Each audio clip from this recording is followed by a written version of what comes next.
Hey guys, it's Spiritual Defense. My name is Christian and I am excited to be with you here today. We want to thank Kogen Self-Defense Academy for getting these videos to you, staying connected with you. We are excited to be part of a larger community. It's spiritual defense, and spiritual defense means three things. The first is to defend ourselves against depression, against apathy, against fear, and all those things that hold us back from being our very best.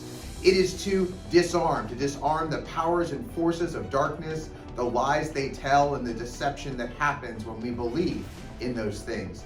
And lastly, it's to defeat those powers and walk in freedom and victory. Last week, we talked about promotions and belt tests. And this week, I kind of want to jump off that idea and talk about tests. You know, not just the test of a promotion, not just the test of a driver's test, but the tests that come in the form of difficult circumstances in our lives. I'm thinking about this past weekend as a number of us at the Good Fight tournament, a number of us got a chance to compete. And in that test, it was good to see what came out. You know, sometimes we get tested and we realize that what we thought we were going to do isn't what actually happened. Combat sports is like this. I remember that quote. I don't even know who said it, but everybody's got a plan until you get punched in the face.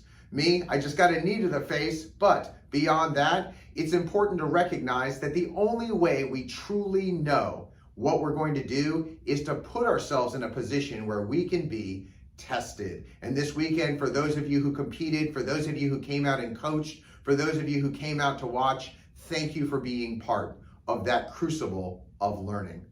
In the spiritual realm, it's no different. We can read our Bibles, we can pray, we can even read about people and the trials of faith they go through. We can talk to someone who's struggling and try to imagine what it would be like. Now, many of these tests are not things that we would willingly put ourselves in, but we also know that there are times when things happen that we have no control over, and those tests come.